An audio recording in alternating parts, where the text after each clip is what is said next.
Hey, KU fans, welcome back to KU Sports Hour here at KUsports.com.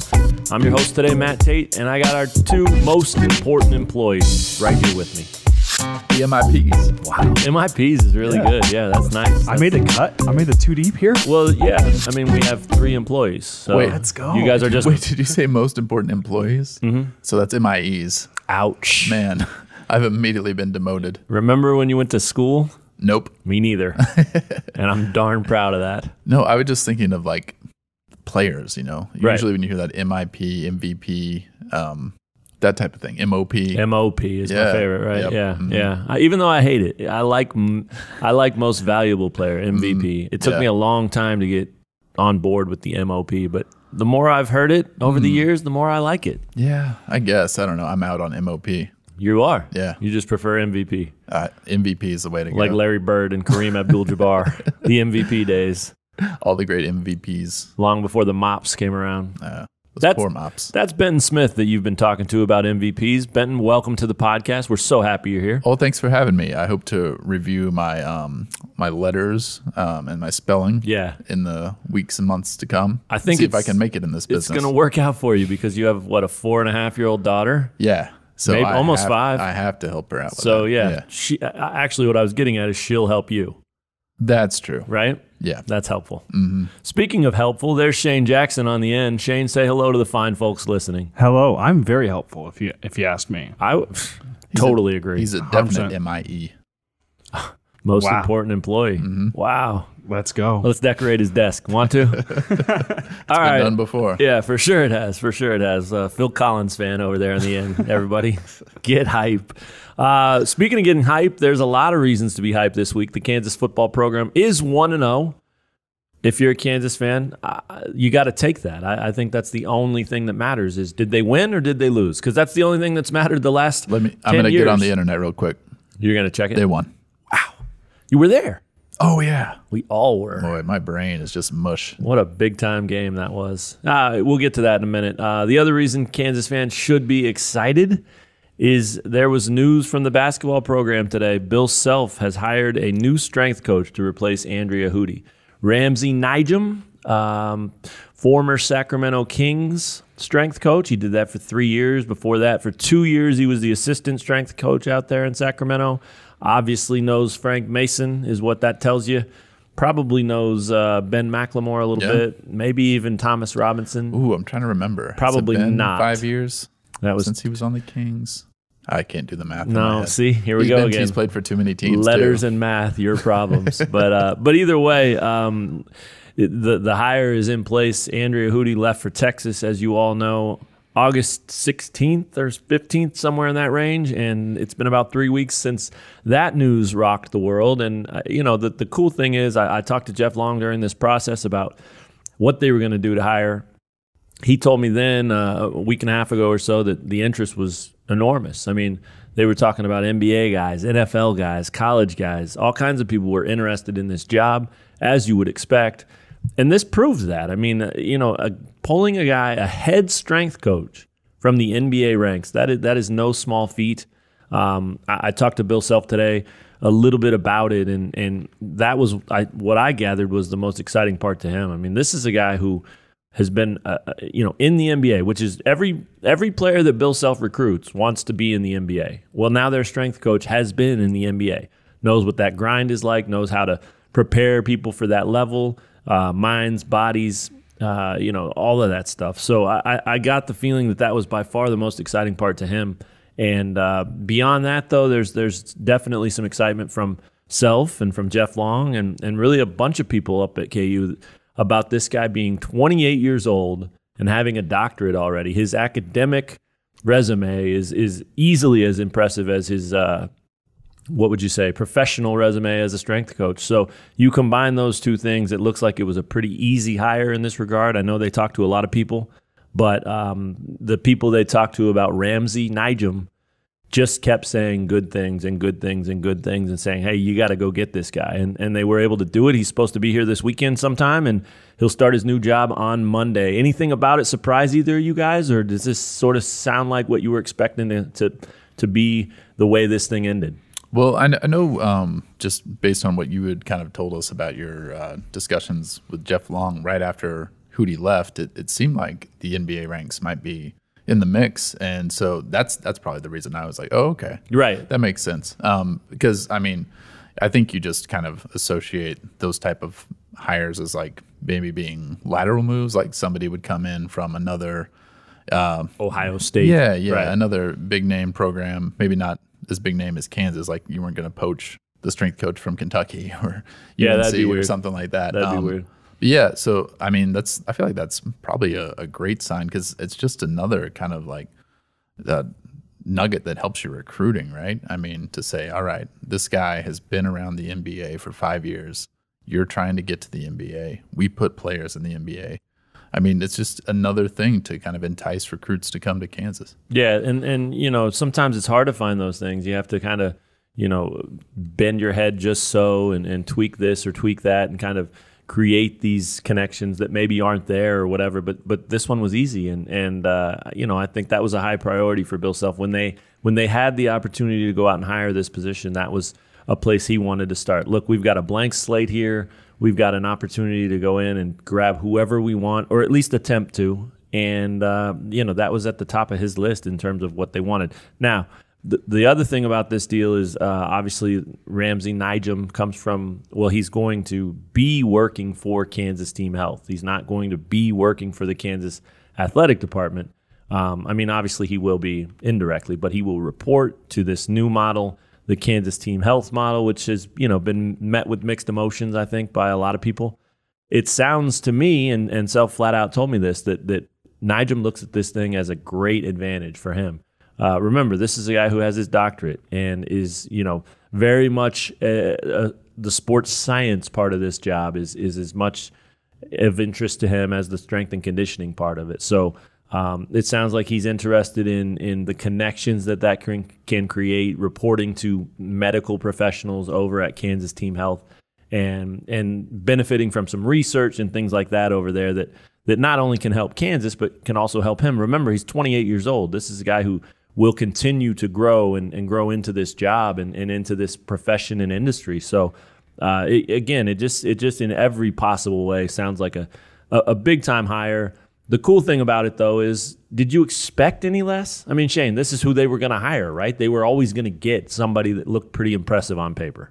Yeah, and kind of echoing what Benton was just talking about, at first you thought it was just somebody from another big college program. Maybe they're poaching someone from another college program. But to get something from NBA, I mean, that's an attention grabber, and that's exactly what Self said in your story. I mean, it's too early to tell if it's a home run hire by any stretch, but it grabs the attention of just a casual fan. And given what Hootie meant to this program from her role, I mean, that's all you can ask for at this point. Sure. 28 years old, energy, toughness, excitement. I mean, this guy is fired up to be here. There's no question about it. The NBA is the NBA, but Benton, the Kings are the Kings too, right? I mean, I don't think you could ever say a guy moving from an NBA position to a college position has taken a step forward. But in terms of what notoriety or the ability to compete for championships, this guy has, right?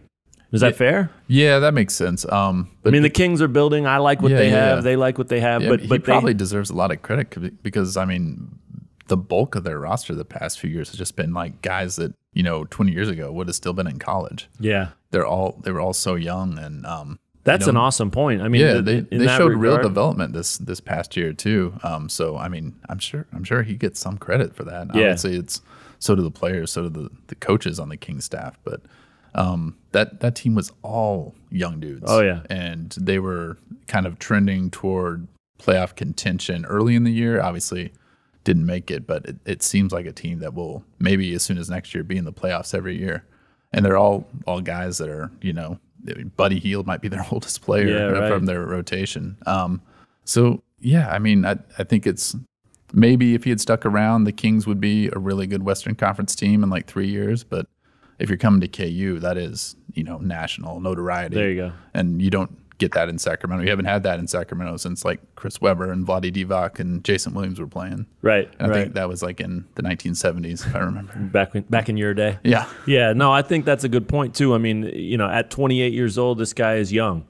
Beyond that, he is coming from a situation that you just mentioned where he's been working with guys who could have still been in college. So working with guys who are in college won't be a shock to the system for him. I mean, he's been working with young dudes in Sacramento, and that will probably be a pretty seamless transition. So interesting stuff for sure. There's no question that it took about 3 weeks, like we mentioned. I don't think that was because of anything other than just taking an entirely thorough look at this thing, looking from coast to coast, taking in all the people who were interested, acting on tips to find out, hey, should we go talk to this guy? Should we not go talk to this guy? In fact, Self told me that's how they found Ramsey Nijum. Bill Pope, who was a student manager all the way back on the '88 national championship team with Larry Brown, and has remained in basketball, works for the Orlando Magic right now, used to work for the Sacramento Kings.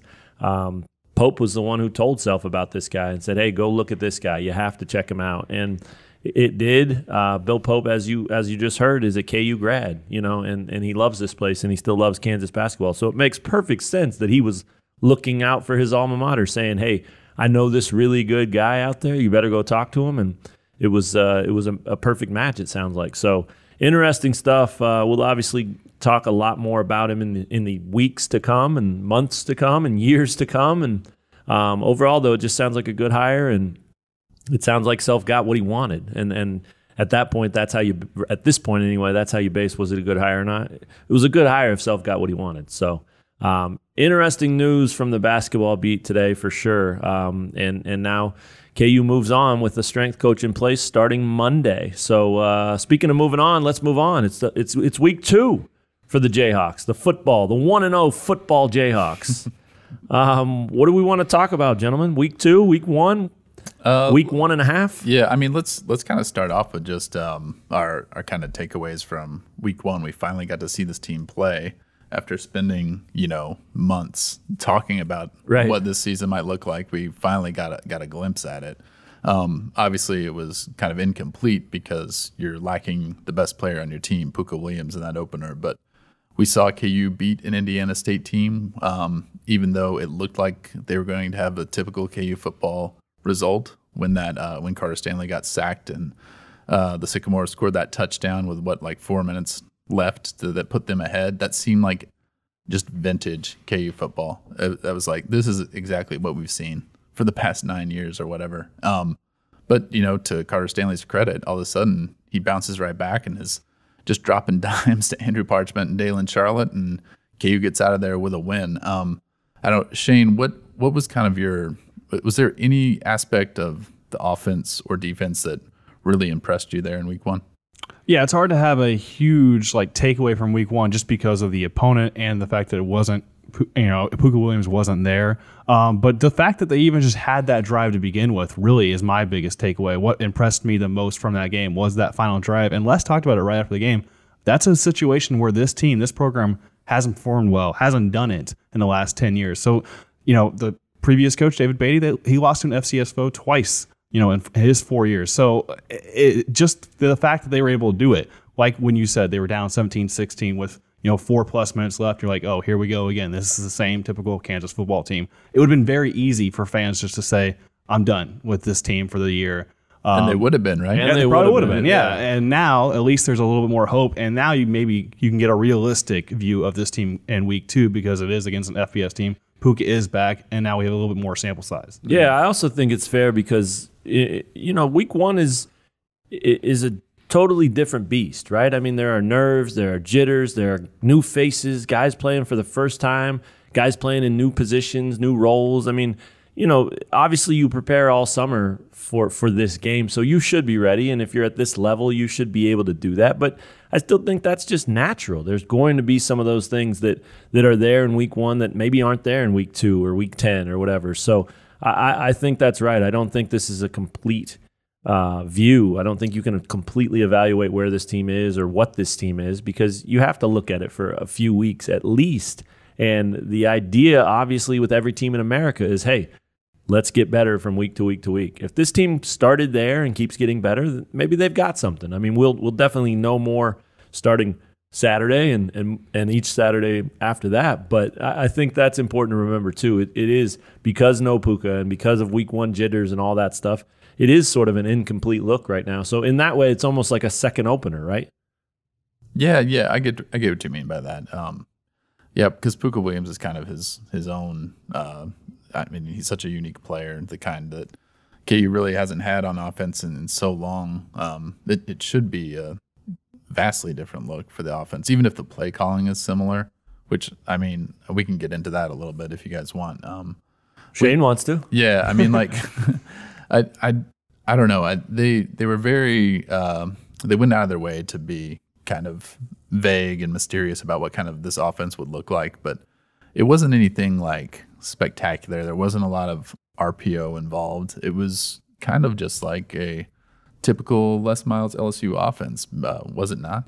Yeah, that's exactly what my takeaway was. I did a blog a couple days ago just comparing what they did under center versus shotgun, because all offseason long, the only thing we really knew about this team was, hey, they're going to be under center more because, as you know, David Beatty ran an air raid, so they were in shotgun all the time. So that was kind of the biggest difference that we knew going into the season, and it was pretty vanilla. I mean, this team ran pretty much from under center and they threw from shotgun. And maybe that's the case going forward. Maybe it's not. But yeah, there was quite a few times where they just go and do that quick toss to a running back, and it looked like, you know, the days when they had Leonard Fournette at LSU, when Les Miles had Leonard Fournette at LSU. So it looked pretty much like a Les Miles offense. So even though they were sort of vague, it's kind of the offense that we expect for the season opener. Now it'll be interesting to see with Puka, does that open up a little bit more? Maybe did they see something that they would like to exploit going forward? Yeah, it has to, right? I mean, Puka opens everything up, not just for himself and for the offense in general, but his presence makes things easier for Khalil Herbert, for Dom Williams, for Carter Stanley, for the line, for the receivers. I mean, that's the type of player that he is. So I think that's exciting. And, you know, the thing that jumped out to me most about the sort of vanilla nature that you were talking about is I thought it was great. I thought Stanley got the ball out quickly pretty much every time he dropped to throw. I mean, there weren't at least prolonged periods where they were really asking that line to protect. The idea clearly is, hey, if we're going to throw, we're going to get the ball out quick, and we're going to get it on the edge and see what we can do outside. And, you know, of course, you're going to look over the middle some when it's there, and that will evolve too. But I thought that was great because in that regard, you know, Benton, you had the story about the OC talking about Carter Stanley being a game manager. I always call him the OC because I don't like pronouncing the last name. I wish I did. Kenning. Yeah. Kenning. It's Kenning is how it's phonetically. Kenning. Yeah, but there's an O in there. Don't I know that's what makes it so tricky. That's a troubling thing. But yeah, the OC. You know, he talked about Carter Stanley, right, being a game manager, and that's kind of what they're looking for. No, he said, I mean, he was being vague more so than anybody. Yeah. So he was talking about the quarterback needed to be a game manager. Of course. Right. Of course, Carter Stanley ended up being that Becoming guy the and playing that role. And I think that's the role we'll see from him pretty much all year. Yeah. You know, when you hear game manager, though, it sounds awful. It's like there's a negative connotation. Yeah. All of a sudden, you're talking about Trent Dilfer or Brad Johnson or something, you know. Right, exactly. Thank you. So what I liked, though, is Carter Stanley showed you can still be exciting. You can still be up-tempo. You can still be dynamic and be a game manager. It's just decision-making, smart throws. And look, he got away with a bunch of throws. Shout out to Stephon Robinson and Andrew Parchment for bailing him out on some bad throws. Well, shout out to that one Indiana State DB for just dropping an interception and then Andrew Parchment just grabbing it out of the air. Totally cool. I forgot all about that play. Wow. Yeah. So you know, the thing that's cool about that is Stanley missed on a bunch of throws, still got the win, still had a pretty good day, and still developed enough chemistry with those receivers where he feels like, hey, we're kind of clicking. Obviously, if they lose that game, their energy and their demeanor right now is, oh my God, do we really suck again? And there's a quarterback controversy. Yeah, but instead they won the game, and those throws worked out, even though they maybe shouldn't have. And now you move on. You don't look back. You move on, and your confidence is there. Hey, when I threw the ball 20 out of 29 times, 69%, my guys caught it. That's a good number. We'll take that. And you don't look back and dwell on those missed throws that worked out. You just keep thinking, hey, they caught the balls I threw. And you know, if you're going to miss, I mean, most of his misses were high. I loved that because then you give your guy either a chance to make a play or it's incomplete. It's not underthrown. It's not going to be behind him. It's not picked off. That's huge. I mean, I'll take a guy who's going to miss high because you don't want to see it over and over and over, but at least it's, hey, if your guy can get up there and make a fantastic play, well, good. Good for him. You buy him dinner later or something like that. But otherwise, it's not going to be picked off. It's just going to be incomplete, and you live to fight another play. Yeah, I think that last drive and in particular that touchdown throw to Dalen Charlotte really did a lot for this offense, because let's say that they had to settle for a field goal and that's how they won. I mean, do you enter this week if you're the offense feeling significantly less confident? You probably do. I mean, that was such a jolt of positive energy. Well, let's be honest first, and they wouldn't have made the field goal. I mean, I'm not trying to dog the kid. We've got some questions about that later. Okay, good, because they had to score a touchdown. Yeah. And Liam Jones may make the rest of his kicks the rest of the year, and we'll get into that when the questions come. But I don't think he was making a kick that day, and I don't care how close they got. I think they had to score a touchdown. So there's some confidence that comes from that too. Carter Stanley saw it. He saw the missed kicks. He knew it somewhere in his mind. He knew we better go get 6 here, and whether he thought it or not doesn't matter. It was in there, I think, and that's even better when you feel like we have to do this, and then we did it. I mean, that's a terrific thing. So I think you're right. The confidence of not only the excitement of a touchdown, but just doing it when they probably had to have it. Yeah, and as much as we talked about this team being, a running team and having these running backs that they were happy to rely on, I mean, you don't win that game without Andrew Parchment and Dalen Charlotte. And obviously give Stanley some of the credit, especially on that last drive when he put those throws where only they could go get it in the air, His best drive of the day by far. Easily. Yeah. Easily. But, I mean, how surprising was that Andrew Parchment, playing his first game at KU, comes out and is just at times unstoppable. I mean, he had that third down catch. Was it 3rd and 7 on that last drive or something, right, where he just juked the DB? If it's not for that drive is in field goal territory right there. Yeah, I mean, it's probably 4th and 5 or something like that. Maybe even 4th and 7. I mean, that was a big time play. And I mean, what I thought was I was really impressed with Evan Fairs too. He looked great. I was really glad I picked him to lead KU in receiving. Great pick. Holy cow! My bad. I guess that's why I'm the basketball guy. I guess so. Stick to hoops. But clearly they don't need Fairs. I mean, you've got Charlotte and you've got Parchment as a pretty awesome 1-2 punch. And I mean, everybody's talked about this a ton. And Shane, I think we talked about it. I mean, the idea that 2 players that have been basically overlooked, written off, left for dead at Kansas were the 2 that connected on the game-winning touchdown week 1 of the Les Miles era. That's phenomenal. I mean, you couldn't write that better. There's some poetry behind that. Carter Stanley to Dalen Charlotte, touchdown, Kansas wins. How cool is that? I mean, you can't help but feel good for both of those guys. Yeah, that's actually the quote that stood out to me from Parchment himself. He said basically everybody on that drive was counted out. I mean, he himself was counted out at some point. Dalen Charlotte was, Carter Stanley was, and even Les Miles to an extent. I mean, he's been out of the game for a couple of years, so it was really cool to see. I mean, again, it's just one game, but to see all that come together was really cool. But going back to Britton's original question, that was very surprising to see those 2 receivers just have that type of performance in the first game of the year. And it gives, I guess, more optimism about that unit, because for me, that was one of the biggest questions going in, that in the front 7, and both of them played fairly well going after the week 1. Yeah. Yeah, you just brought up the front 7.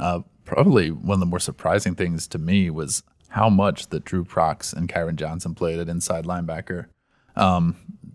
You spoke to both of them the other day. Can you just kind of tell us how they were feeling about that? And obviously that's a huge role. I mean, I think it just speaks to the lack of depth. I mean, we thought like Gavin Potter would play a little bit, or maybe even a lot, at least the way Les Miles kept bringing him up in the preseason. Yeah, I saw in the participation report that Parker and Potter played. Do you have any idea? I didn't really notice. I mean, did they play linebacker honestly, snaps? First of all, you can never really trust those participation reports in the box score.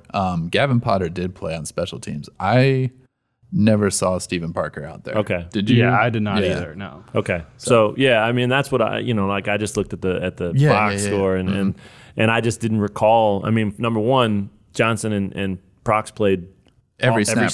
So there wasn't a lot of rotating going on there. But Stephen Parker would have come in for Kamara, but Kamara was out there most of the time. And if it wasn't him, it was like Najee Stevens-McKenzie or Willie McCaleb kind of in that role. So Stephen Parker wasn't really out there for the defense either.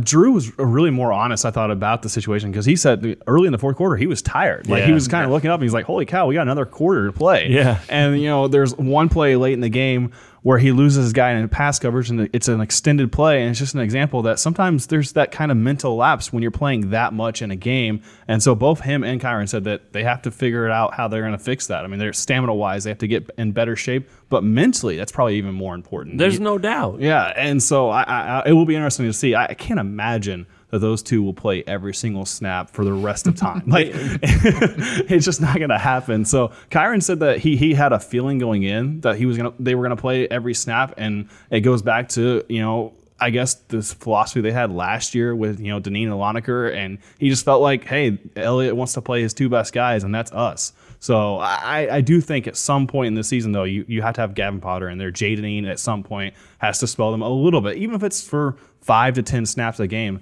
If more than anything, it gives you a little mental break. And you saw it worked pretty well with the cornerbacks. I mean, they rotated completely as position, and even right after Hassan Defense's interception, I mean, he takes a break afterwards. Right. So I think at some point it becomes important, if more than anything, for the mental side of the game. Yeah, the second series of the second quarter, give him that play, that stretch off and see what that does. I was standing there when you were talking to Prox. I thought it was awesome, though. I mean, as tired as he was, as honest as he was, that dude just wants to play football. Yeah. And I mean, he looked pretty good. He did look really good. I mean, he for a team looking to replace a guy like Joe Deneen, who used to just get 79 solo tackles a game by himself with one arm and his helmet on backwards. I mean, for a team looking to replace that guy, to see a guy like Drew Prox flash 8 solo tackles, a big sack, a highlight sack. Yeah, I mean, that was on third down in the fourth quarter when he had that. I think it was like a loss of 12 yards. 12 yards, yeah. Massive. And he came from like 30 yards away and went through a blocker. Yeah. I mean,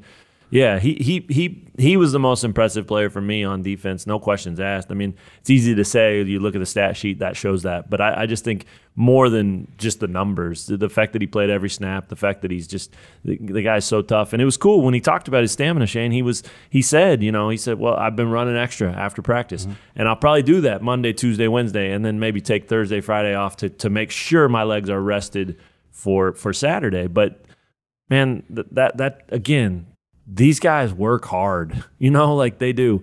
Even though they've lost all these years in a row, they put in the work, and they've just been missing that continuity and that head coach to put it all together for them. And it's way too early to say Les is that guy still, but he certainly looked that way in week one. I thought if we're going to talk at all about Les and his impact, I thought this team looked like a team that was coached to play football, well coached, knew what they were doing, knew how to do it, and that is a direct reflection of him being the head coach. I just don't think you can slice it any other way. Yeah, let's just go ahead and jump into the questions we got from KU football fans on Twitter. Everybody's favorite part of the week. I love the questions. Yeah, I love the questions. They're great questions from great fans, and it always makes us think about something other than whatever the heck we've been talking about. Yeah, I mean, I think just a lot of fans kind of left that game. I think a lot of similar fashion to some of the players were like, obviously they were happy that the KU won, but a little bit of a bad taste in their mouth because they wanted a better showing. Yeah. I mean, 24-17 against an FCS team when some fans, kind of entered this year thinking, okay, Les Miles is here. This could be bowl game. Yeah, bowl game. Let's win 6 games and go to a bowl. Crazy. Yeah. This was kind of a reminder of how far this reality has to check, go. Right? Yeah. I mean, look, FCS teams win in week one, though. They beat Power 5 programs all the time now. I don't think they should apologize for it at all. I think your goal is to go out there and win, and all you have to do is have one more point than your opponent. And KU did that. So now they got to get a lot better. But I don't think it's the end of the world that it was just a 7-point win. I mean, at Kansas, you don't get picky with your wins at Kansas. You just take your freaking win and you move on to the next one and see if you can get another. Yeah. Let's open it up with a question from PDX Jayhawk on Twitter. Had a question about the offensive line. It's a veteran group. Should have been a strength, but the run blocking was disappointing. Can that be fixed? I mean, I tend to agree with the stance here. I mean, like, we heard how long, through July and August about how much Les Miles liked this offensive line, could be a strength of the team. If that was the case, I think that we should have seen a much more impressive push off the ball against a defensive front from Indiana State that, didn't really return a lot of impressive players or, have any like amazing. Yeah, tell that to Dom Williams, right? he most of the time he got the ball, there were three guys right there waiting for him. Yeah. He's like, these guys are impressive. Yeah, like obviously there were some chunk runs from like Khalil Herbert and that type of thing, but more times than not, it seemed like the running backs didn't really have a lot of space to operate or no hole to kind of explode through. So I don't know, Shane, were you expecting more from the offensive line? I mean, I think that we all probably had a realistic approach, like wait and see. Like just Les Miles talking about how good they were wasn't going to make us think they were going to be, like a team of all SEC level offensive linemen. True. But given what we heard over the summer, I mean, there was a little bit more optimism about that group than even the receivers. I mean, that was, again, my question going in, and they performed better in the offense line. I wonder if, the way that Parchment and Charlotte played, maybe that helps a little bit. Maybe the future teams are not loading the box as much, and they're respecting the pass a little bit more. Maybe the Puka factor, maybe all of that helps out a little bit. But yeah, from the game one, that's disappointing, at least from the run blocking standpoint.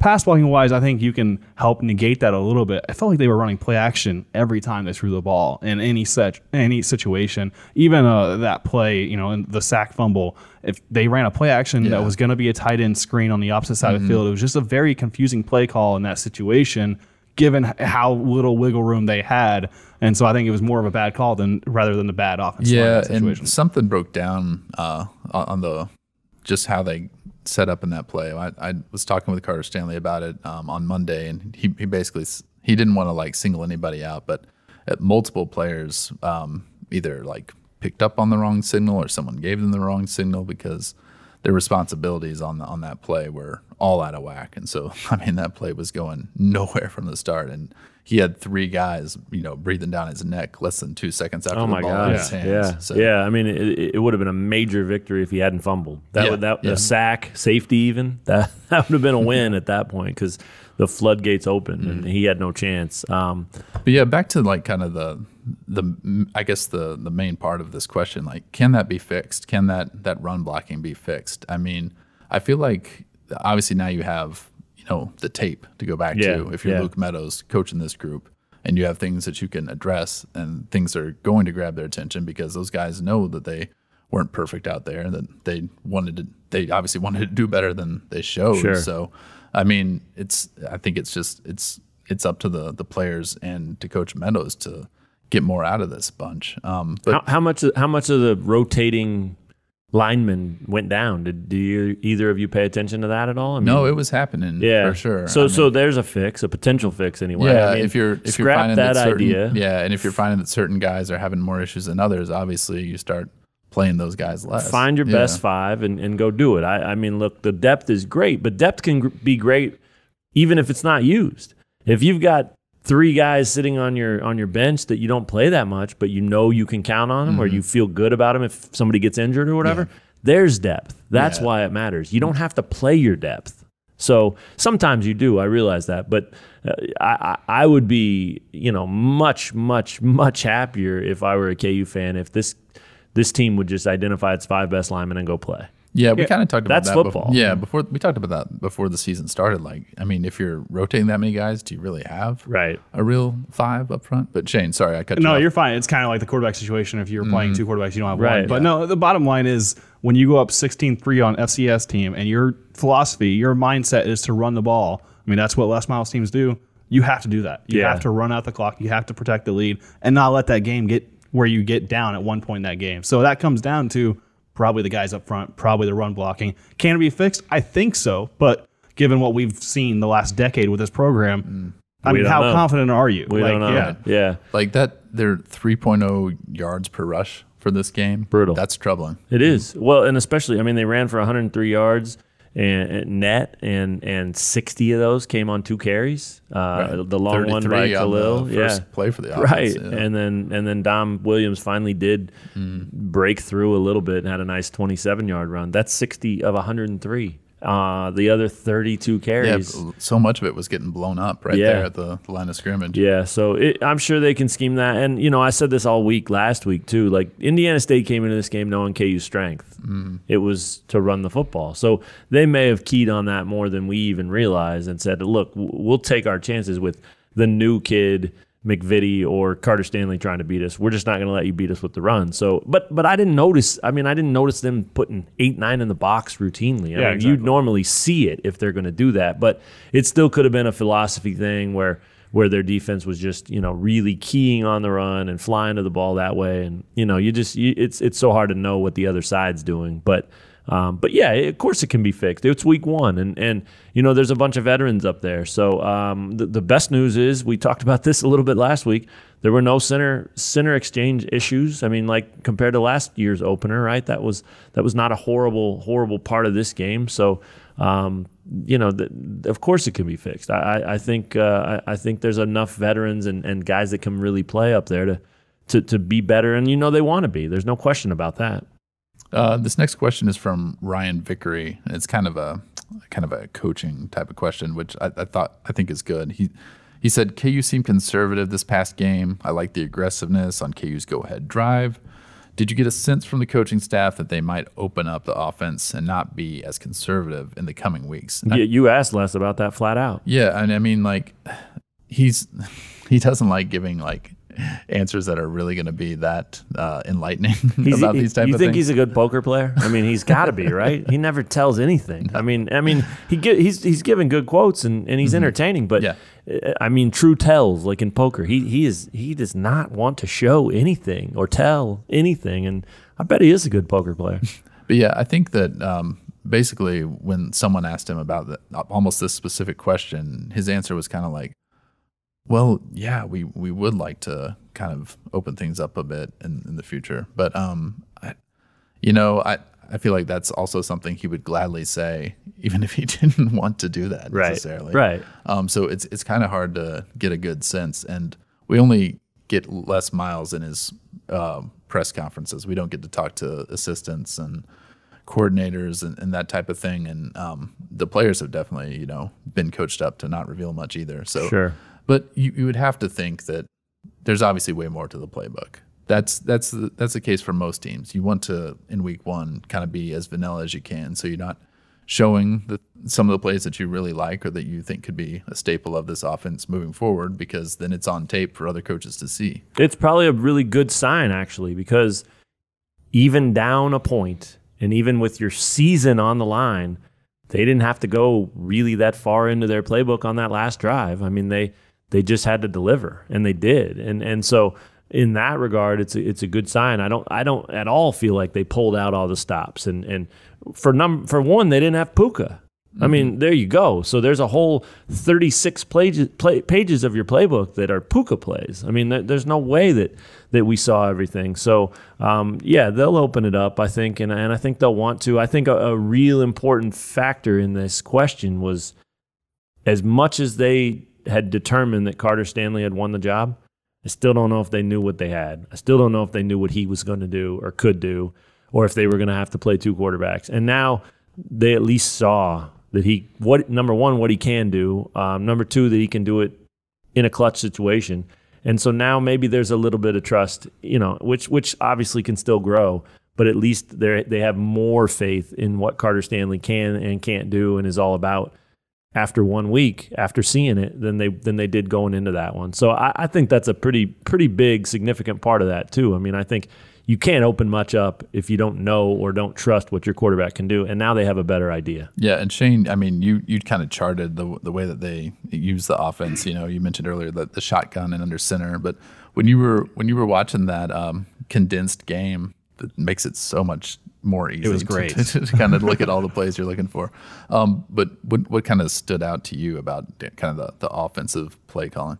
I am kind of skeptical that this thing can open up more going forward, much more anyways, because Puka is a factor, but this KU was never up by 2 touchdowns in this game, so they were never like comfortable. Like, hey, we got this in the bag. Let's just run it down their throat and keep things secret. Let me interrupt you. Don't lose your point. Okay, because 16-3, they had the ball. They were driving for what looked like could be a 23-3 lead, and at that point, I remember telling someone in the press box, well, it hasn't been that impressive, but they punched this one in there up 23, and then they get a kind of a garbage touchdown at the end.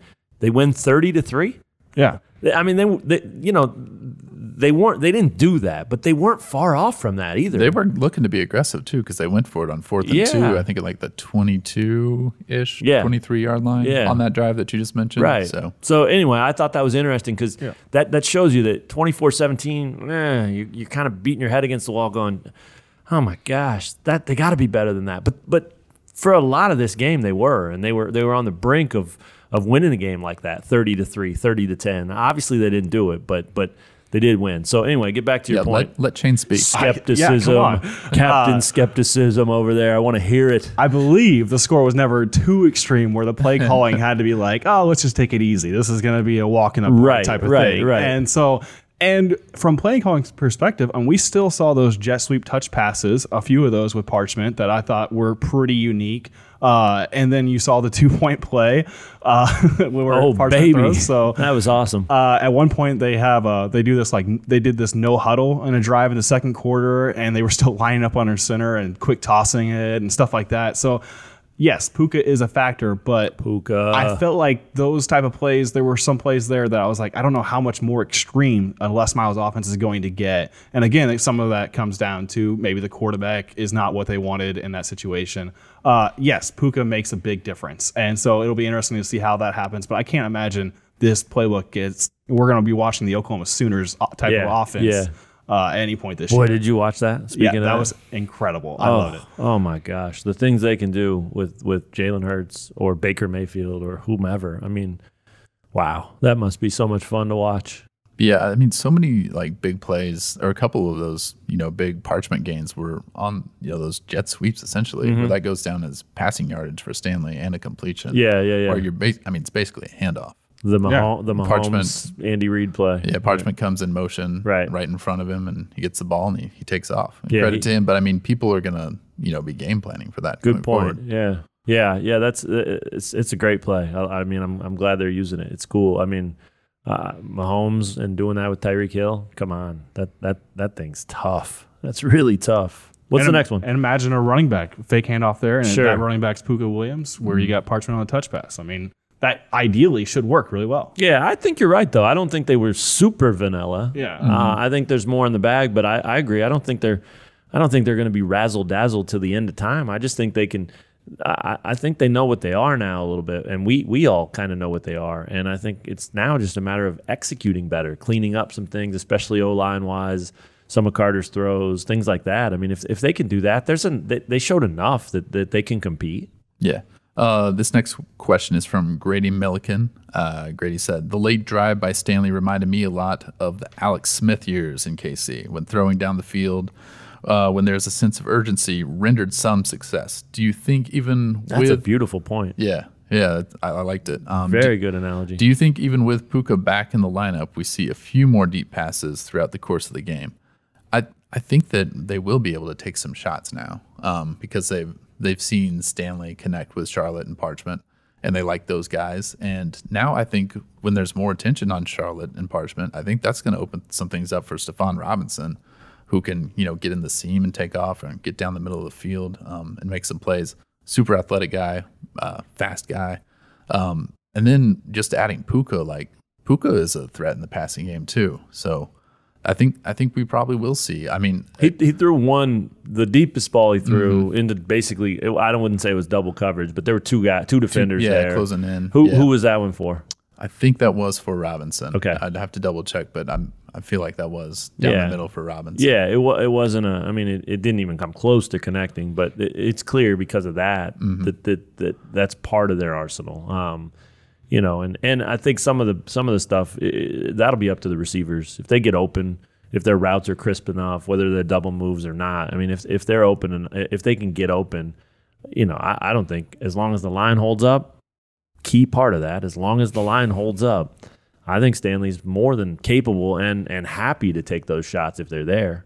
Yeah, you have to take those shots to avoid the possibility that teams are just going to be like, hey, we're going to stop the running backs here. And I think they were trying to do that. Midway through the third quarter, that touchdown drive that ends with a Sosinski touchdown, that is set up because on first down earlier in that drive, they throw from the I formation a 32-yard bomb to Andrew Parchment. Yeah. So that's the reason why you have to do that. You have to take those shots. And, I think 4 or 5 of those shots that they took on first down ended in incomplete. But if you connect on a few of those, the defense respects you. It's kind of like, in basketball, certain players have to take 3-point shots so that they'll come out on the wing and then you can attack them off the dribble. Marcus Garrett. Exactly. That's who I was thinking about when I was saying it. Yeah, no, good point. That's a great point. And yeah, I think they have the personnel that can do all of that. So why not? I mean, it's not going to be Dante Culpepper to Randy Moss, nothing is, but it could be fun and they can definitely stretch it. I think Puka's a great point. I think whether he's coming out of the backfield or line up in the slot or motioned out or whatever he does, I mean, that dude can get down there. So then you have to pay attention to him. Well, right, and who's covering him? I mean, who's covering him? A linebacker? Thank you. If that's the case, KU will take that every time. I mean, he just run right by him. So it'd be interesting. That's why this is like a second opener. I mean, it's really a new week, but it's also a new team, and now we know a little bit more, but there's still so much to be answered and so many things worth watching. I think that's really cool. Are you going to say that West Virginia is a third opener when we get ready to record that podcast in 2 weeks? Because that's the Big 12 opener. And Boston College road opener. Jeez. They're all got 4 openers. It's been half the season opening the season. Oklahoma shortly after that, the ranked opener. Mm-hmm. Man, this is getting good. K-State late in-state opener. Mm-hmm. I love it. What do we got next? We got 15 minutes left. All right. We're going to kind of dive into special teams here with this question from the renowned Frank Saunders. Frankie! Frank asked, what does Liam Jones have to do to lose the kicking battle? So solid question. Yeah. So, I mean, he obviously asked this because Liam Jones had some issues in the opener on Saturday. 1 for 2 on field goals, but even more concerning, 1 for 2 on extra points. So, I mean, that's when you have a gimme like an extra point. And I mean, I went back and I watched it. I mean, that thing looked like it was shot out of a cannon, but it went straight to the left. He's always had a powerful leg, but I think that I was thinking back to a couple years ago. I guess he would have been a true freshman at this point, and I kind of expected him to win the kicking job. Right. And then Gabriel Rui kind of came out of nowhere and won it, and rightfully so because he had a really good season that year. But the issue with Liam Jones has always been just kind of the consistency on the accuracy. He's has had a powerful leg. He's handled kickoffs since he got here. Mm-hmm. So this was his first game of his college career in that role. So I wonder how much of it is that. I mean, how much you talk about openers? Exactly that's right. An opener for him. There you go. No, I think that's exactly right. And more importantly, I think Les Miles thinks that's right. He was asked about it after the game, immediately after the game, and there was no, oh, God, we got to change our kicker. Yeah, that's unacceptable. We can't have that. Les Miles was pretty forgiving. Mm-hmm. He basically said, hey, he's going to be fine. He what I liked about him was he came over, and when we talked about why he missed, he knew why he missed. I mean, again, to me, that's the Les Miles effect. That is Les Miles and his ability to coach kids up and his understanding of not only what his team's doing and what he wants them to do, but just how to handle kids. I think that's important. Now, if Liam goes out and misses 2 more kicks this week, they probably have to figure it out. Mm-hmm. I mean, they probably have to look at making a change. But at least in that immediate moment, Les Miles' idea was, this is the kid we decided was our best kicker who won the job. And instead of tearing him down 1 week in or 3 quarters in, I'm going to go ahead and build him up, and I'm going to give him a chance, and let's see how he responds now. I think that's important. Yeah, you can't do it all year. Right. And we should say that one of his missed field goals was from 49 yards. So it wasn't like a chip shot. Right. And he had the distance on it, but it was to the left. Yeah, just missed. Yeah. It was not nearly as bad as the PAT. Yeah, I mean. No. If you are Les, though, it is easy to say that in the post-game press conference, and you have to say that, but we would have found out realistically what he thought if Andrew Parchment gets tackled on that third down. I mean, that was a kicking situation. Great point. Is he sending Liam back out there, or are they going for it on 4th and whatever it is, 4th and 4? So I think they would have gone for it. I think so too. And so, I mean, that is probably more of it than anything else. Sure. Do they change their game plan based off situations they are in because they don't trust their kicker? And I think that's worse than losing the job altogether. Yeah, right. Because then your confidence is shot doubly. Now you know you're missing kicks, and your team doesn't trust you. Your coach isn't going to put you out there. That's tough. So it's all helped by the fact that they won the game. It's real easy for him to say, yeah, well, he was okay. He was okay.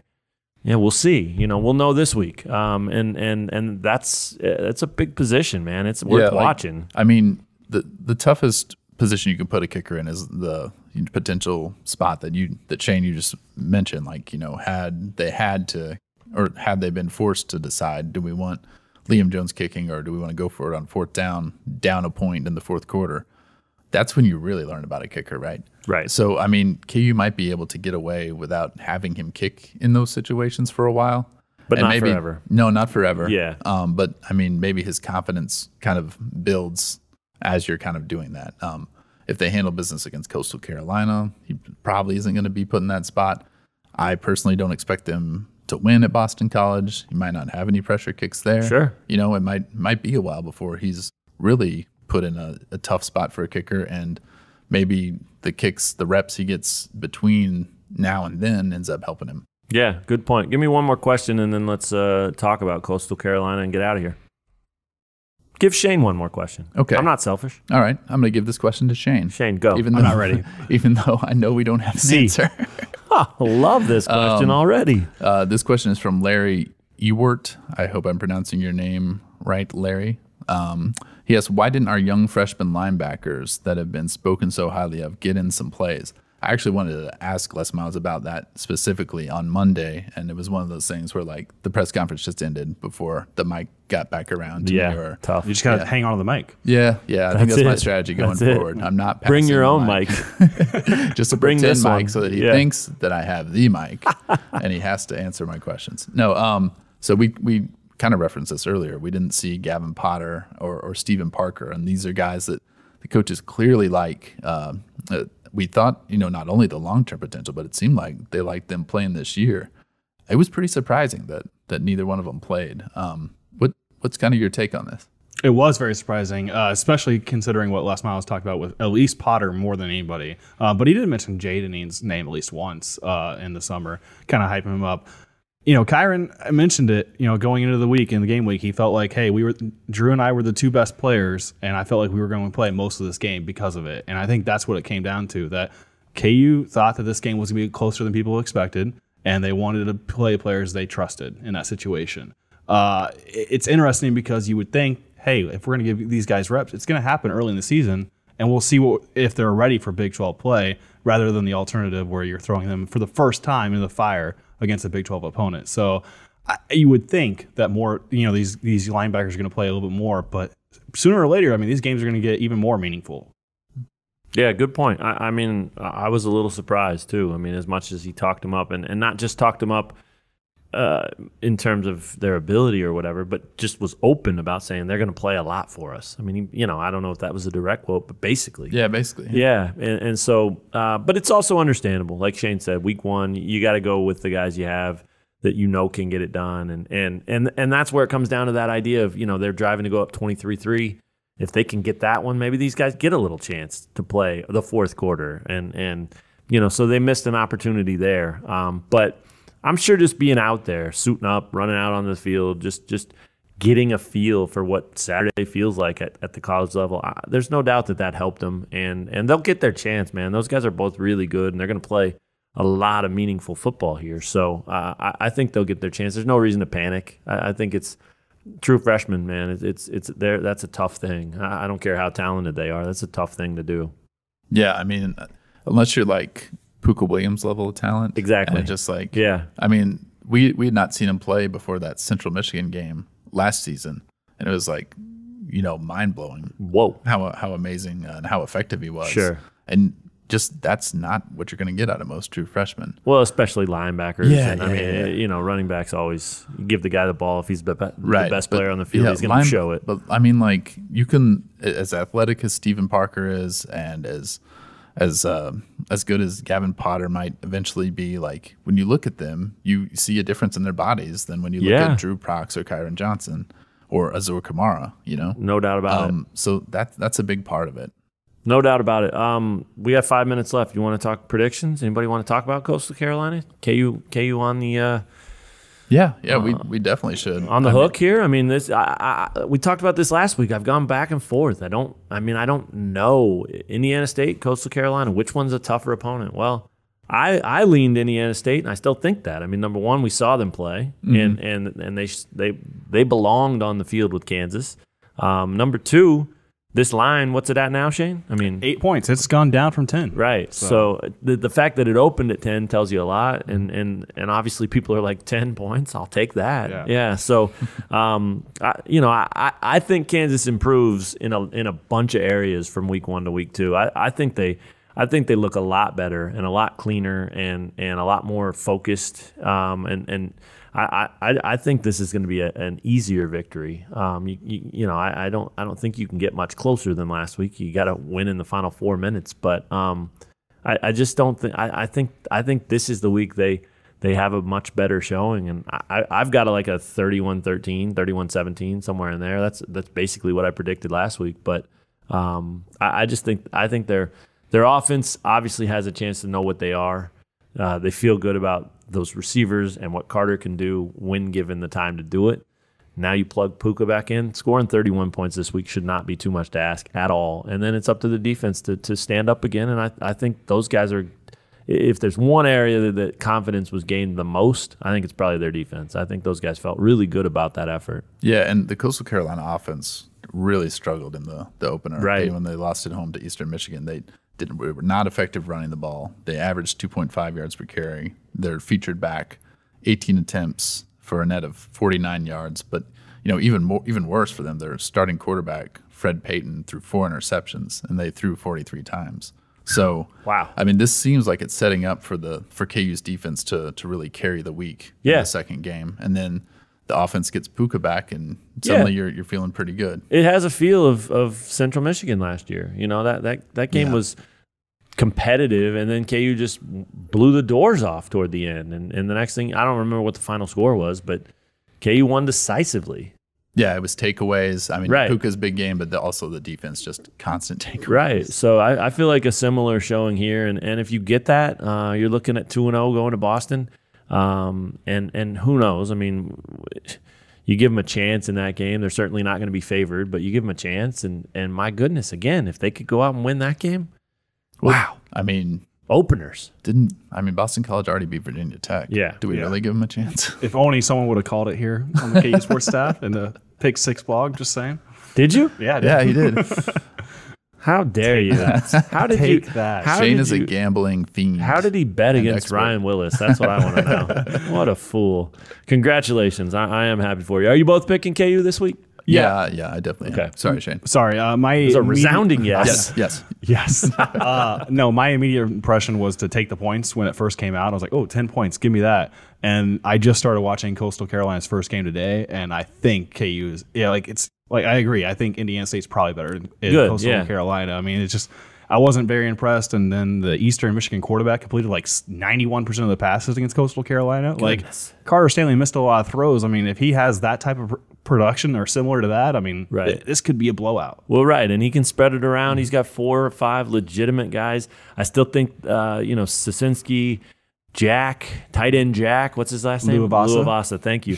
He, those guys they're not dynamic. They're not incredible players, but they are an option at the tight end position. I think the tight end is going to be a factor for KU the rest of the season. Well, in a Les Miles offense. Yeah. Fullbacks and tight ends. Big time, man. So, you have 3 or 4 receivers you can throw to. Now you have Puka you can throw to, and then you have tight ends that you can also, they scored twice. I mean, obviously one was a 2-point conversion, but still, that's a scoring play, and then Sosinski got in the end zone. So, there's plenty of options there for Carter Stanley to have a really nice week.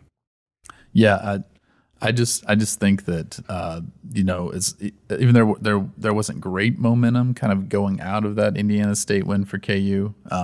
That might also end up being a good thing. Great point. Their heads aren't too big, thinking like, oh man, we're the an Jayhawks amazing are coming. team. Les Miles is our coach. This is totally different. Right. I mean, when you kind of get in that mode, that's when you start overlooking teams like Coastal Carolina. So they're definitely not in a position to overlook anybody. And I think the opener was probably a nice reminder of that ultimately. Yeah, great point. Thanks for all the questions this week. They were solid as always. Keep them coming every week. We'll have another KU Sports Hour for you next week, as KU will either be 2-0 or 1-1. I can guarantee you that. I just know things. Man. Right? Making guarantees. You're welcome. You're welcome. For Shane Jackson, Mr. Gambler over there, and Benton Smith, your favorite KU football beat writer, I'm Matt Tate. Thanks for checking out the KU Sports Hour. We'll talk to you again real soon on another episode.